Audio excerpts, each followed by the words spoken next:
Hello everyone! Welcome back ulit dito sa aking YouTube channel. I'm Dario Tangob, also known as Fares Vlogs here in YouTube.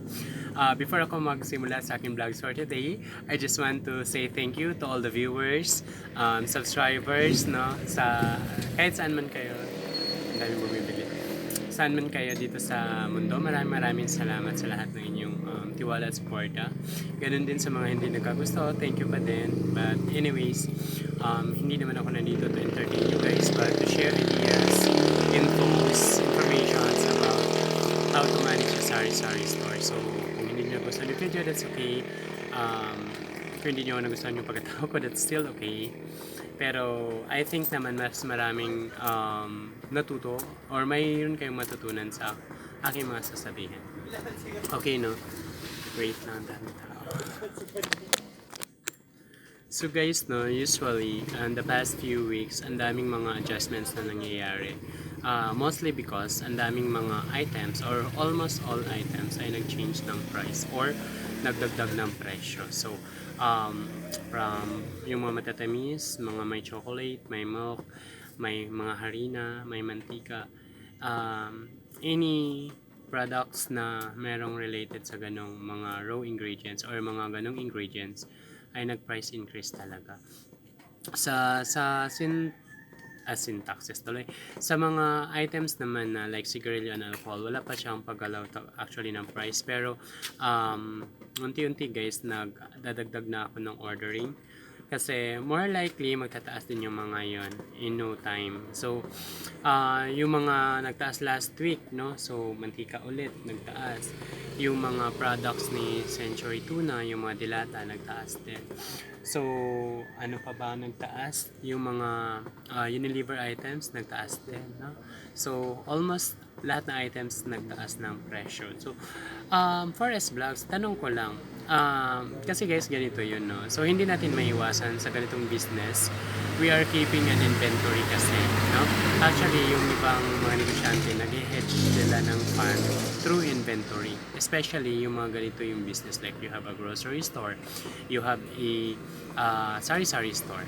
Kasi, ang sinasabi ko ito guys sa inyo, kasi to give you an idea na, sa ganitong business actually, which is a sari-sari store or a grocery store, is somehow merong advantage para sa atin. If you just saw or if you just see na meron talaga siyang advantage. Ano yun? Ilan? Dalawa po. Meron, kung may nakikita nyo guys na meron advantage, mas maganda, no? So, ano ba yung advantage na yun for us vlog? So, basically guys, nahe-hedge yung pera natin. Pag sinabing na-hedge, parang natatago pa. Napupondo in the sense na hindi tayo masyadong affected. Why? Bakit hindi tayo masyadong affected?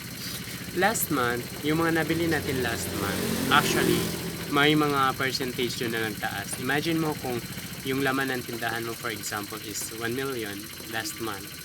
Okay?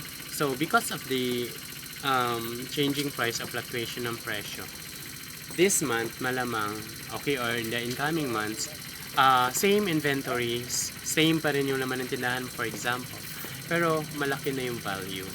Okay? Ano yun kuya? Kalahating Marlboro Red. Kalahating Marlboro Red.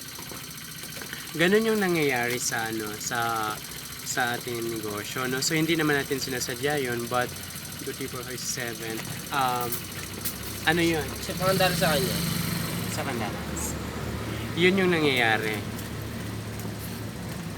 Thank you. Keep ako. Yun ang isa sa parang tinitingnan ko na sabi nga nila, di ba, in the storms, matitingnan mo kung merong silver lining, sabi nga ni Catriona, no?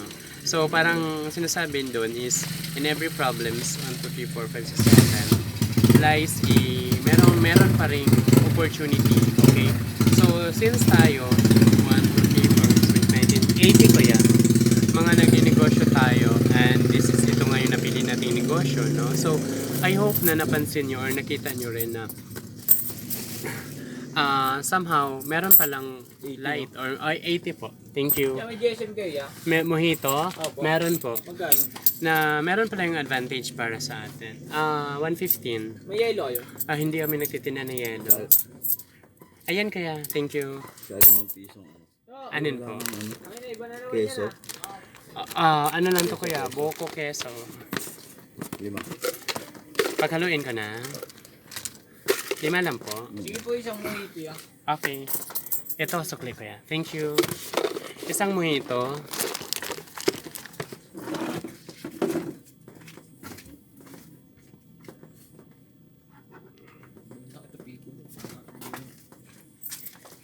Ano pa kuya? 115 po. Ay, kuya ito yung ano mo.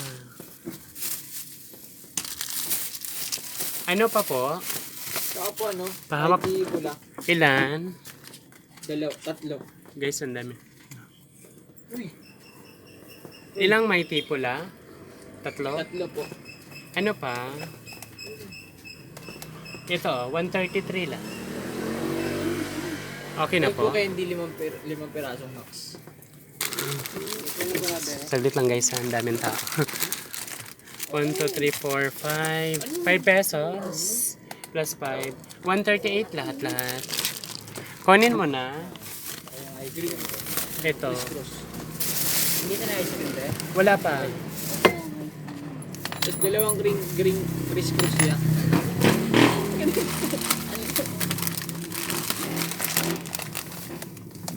Okay na po. 154 lahat-lahat.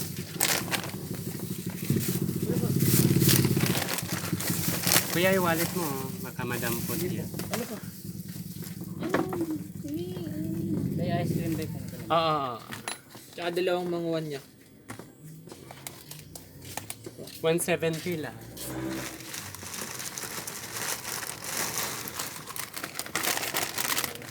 Saglit lang kuya. Paalalay na lang yung bot. 170 po. Hindi yung 5 sakta. 30. Sige, pauwi na. 30 sa play. Vloggers eh. Kaya sa play. Pakuha na lang. Wala ako nag-work. Chill no? Kaya pakuha na. Thank you. Ay, ganda. Pahawak yung bote kuya.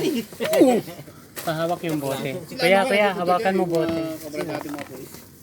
Ay, mga brad na please. Wala akong pare. Kaya pahawak po yung bote. Sige po. Baka mahulog. Yung bote po, hawakan nyo ba? Namin tol. Sige, tad. Ba't namin? Ito kaya, Saka isang ano. Ano ba yan? Blanca binibili ko. meron. Isa lang. 28 lahat.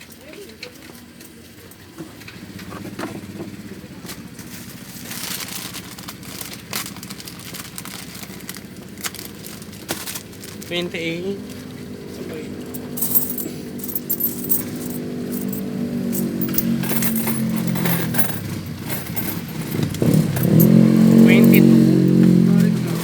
Thank you. Ilang Marlboro Red? 16.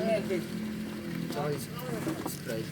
Aulang Sprite. Ano na, out of stock pa. Ano meron? Mountain Dew. 120 na lang. Mas talog niya ang Goser. Gusto, wala akong globe ko yan. Naubusan globe. Dalawa lang yung Marlboro, no? Naubusan pa ng globe. 33. Royal mismo. Saglit lang. Sa dalawang Marlboro. 17, kaya sa globe. Royal. Ano pa? Marlboro rin. Tatlo na. Tatlong Marlboro rin. 41. Tsaka may... Yung mighty ka na lang ah. Sa mighty pula. Lord. Isa lang po. Ito, 47. Dalawa mo na.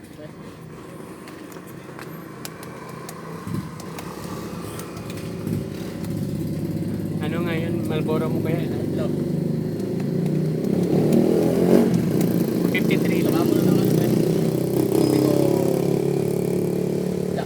Ilan po? Isa lang. 50. Yung ka. 65 lang. Yung.